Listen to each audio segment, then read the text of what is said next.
Hello everyone, welcome to our study channel SS education. और आज हम लोग पढ़ने जा रहे हैं क्लास 9th की ज्योग्राफी चैप्टर नंबर 1, जिसका नाम है इंडिया साइज एंड लोकेशन। किसी भी चैप्टर को पढ़ने से पहले हमें इस बात की जानकारी होनी चाहिए कि इसे पढ़ने के बाद हम सीखने क्या वाले हैं। देखिए, दुनिया के किसी भी प्लेस का, चाहे वो कंट्री हो, स्टेट हो या फिर कॉन्टिनेंट हो, हर प्लेस का अपना एक साइज होता है और उसका एक निश्चित लोकेशन भी होता है।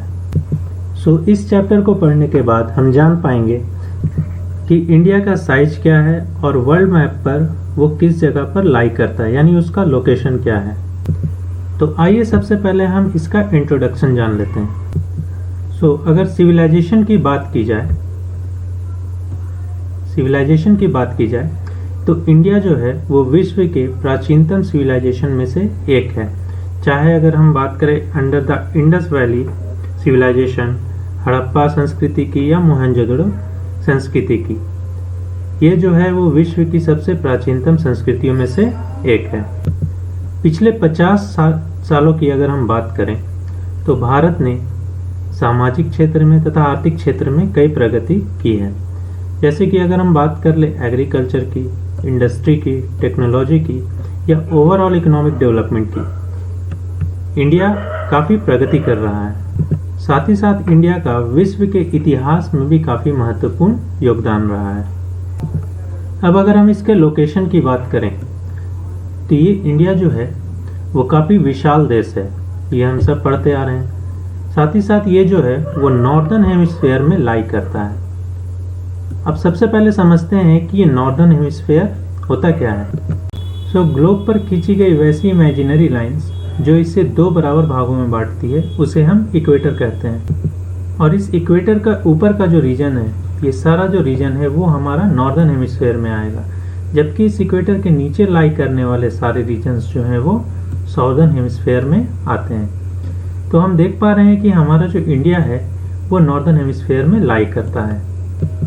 अब हम बात करते हैं इसके एक्सटेंशन की, मगर एक्सटेंशन की बात करने से पहले आइए हम रिकॉल कर लेते हैं कि आखिर लॉन्गिट्यूड्स और लैटिट्यूड्स किसे कहते हैं। ग्लोब पर खींची गई वर्टिकल इमेजिनरी लाइंस जो हैं उसे हम क्या कहते हैं, लॉन्गिट्यूड्स कहते हैं, जबकि ग्लोब पर खींची गई हॉरिजॉन्टल इमेजिनरी लाइंस को हम लैटिट्यूड्स कहते हैं। इंडिया का जो मेन लाइन है वो 8 डिग्री 4 मिनट नॉर्थ से और 37 डिग्री 6 मिनट नॉर्थ पर इसका लैटिट्यूड्स में ये लाई करता है। जैसा कि हम यहाँ देख पा रहे हैं, ये हमारा लैटिट्यूडनल लाइन है, ये हमारा लैटिट्यूडनल लाइन है, ये सारे जो है वो लैटिट्यूडनल लाइंस हैं। तो अब इंडिया को हम देखेंगे तो यहाँ पर इस पॉइंट से लेकर के यहाँ तक का जो एरिया है ये हमारा लैटिट्यूड्स पर लाई करता है। और ये जो हमारा लोकेशन है ये 8 डिग्री 4 मिनट नॉर्थ है, और ये जो हमारा लोकेशन है ये 37 डिग्री 6 मिनट नॉर्थ है। अब हम देखते हैं ये जो हमारे जो लाइंस हैं जो कि नॉर्थ पोल से लेकर साउथ पोल तक इसे जोड़ती है, ये हमारा लॉन्गिट्यूडनल लाइंस है। अब अगर हम इसका लॉन्गिट्यूडनल एक्सटेंशन देखें तो ये जो है इंडिया जो है वो 68 डिग्री 7 मिनट ईस्ट से लेकर 97 डिग्री 25 मिनट ईस्ट तक इसका एक्सटेंशन है।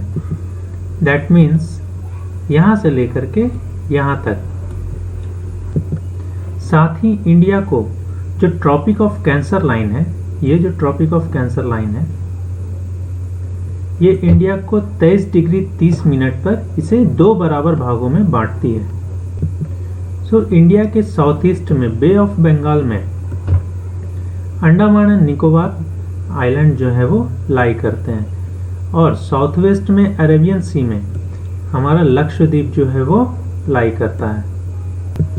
इस चीज़ को याद रखना बहुत ज़रूरी है कि अंडमान एंड निकोबार द्वीप समूह जो है वो बे ऑफ बंगाल में लाई करता है और लक्षद्वीप जो है वो अरेबियन सी में लाई करता है। अगर हम इंडिया के साइज की बात करें तो इसके लैंड मास का टोटल एरिया जो है वो 3.28 मिलियन स्क्वायर किलोमीटर है। That means 32.8 lakh square kilometre, जो कि पूरे विश्व के कुल क्षेत्रफल का 2.4% है। इस हिसाब से देखा जाए तो इंडिया जो है वो वर्ल्ड का 7th लार्जेस्ट कंट्री है और इसका जो लैंड बाउंड्री है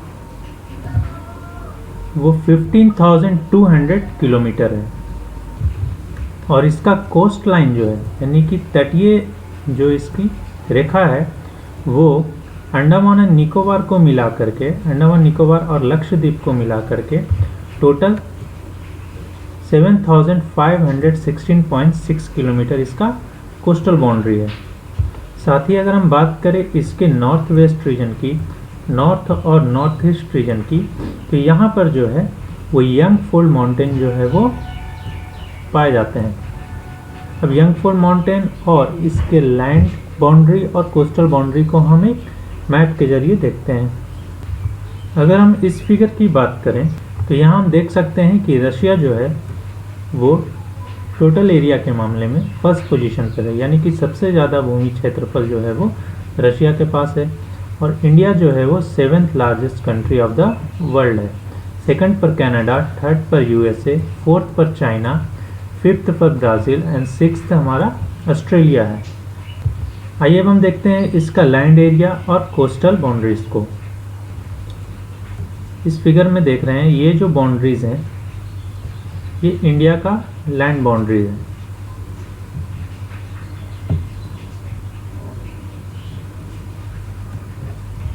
जो कि 15,200 किलोमीटर दूर तक फैली हुई है।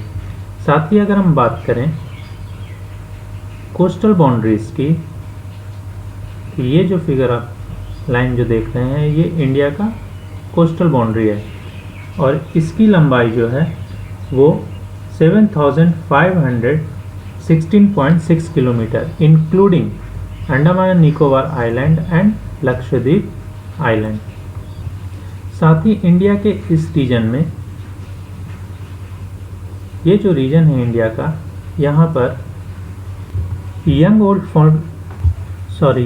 फोल्ड माउंटेन है, यानी कि ये अभी तक का सबसे नवीनतम पर्वत श्रृंखला जो है वो इस रीजन्स में पाया जाता है। साथ ही ये जो है 22 डिग्री नॉर्थ लैटिट्यूड्स पर, यहाँ से इसका जो साउदर्न पार्ट है वो धीरे धीरे संकरा होता चला जाता है। जैसा कि हम इस फिगर में देख पा रहे हैं, यहाँ से इसका जो एरिया है वो धीरे धीरे टैपर होता चला गया है, यानी कि संकरा होता चला गया है, जिसके वेस्ट में अरेबियन सी है और ईस्ट में बे ऑफ बंगाल है।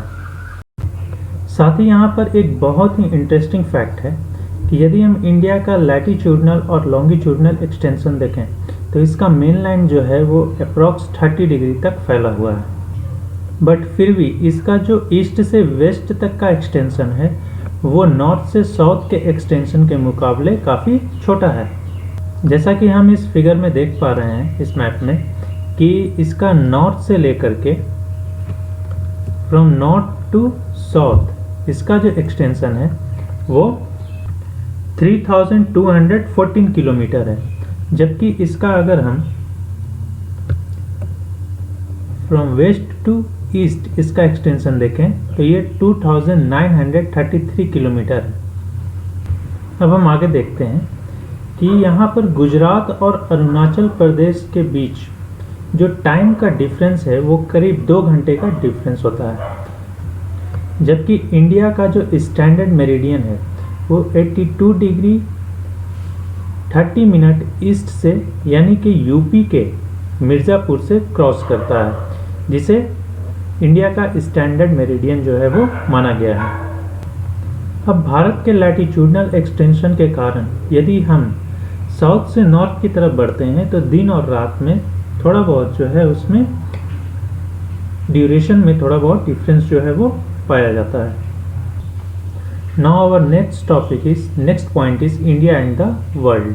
सो इसमें कहा गया है कि इंडिया जो है वो ईस्ट एंड वेस्ट एशिया के बीच में इंडियन लैंडमास जो है वो सेंटर लोकेशन यानी सेंटर पर जो है वो स्थित है। साथ ही हमारा इंडिया जो है वो एशियन कॉन्टिनेंट का साउथवर्ड एक्सटेंशन है।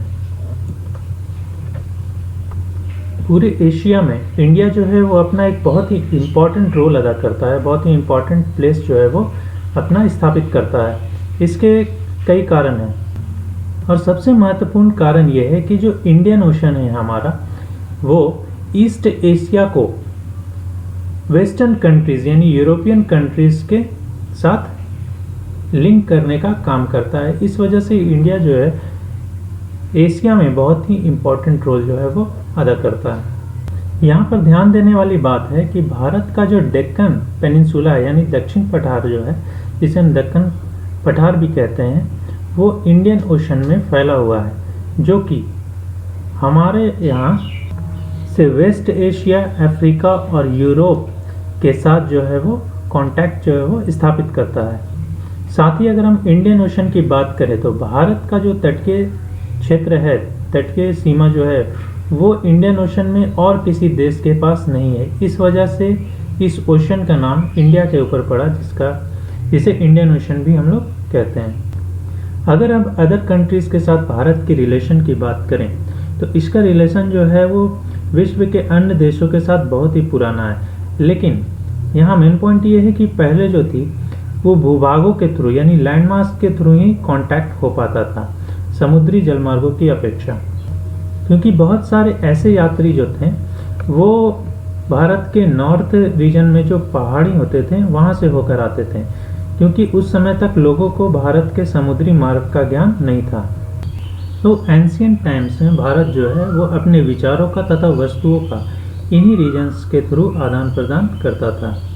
साथ ही इंडिया का ईस्टर्न एशिया तथा साउदर्न एशिया के साथ बहुत ही अच्छा संपर्क रहा है और इसी तरह से भारत का जो उपनिषद है, रामायण है, पंचतंत्र है या इंडियन न्यूमरल्स हो या फिर डेसिमल सिस्टम जो है वो वर्ल्ड के साथ इसने शेयर कर पाया। लोग भारत से मसाले, मलमल और कपड़े जो हैं वो व्यापार करने के लिए विभिन्न देशों तक ले जाते थे।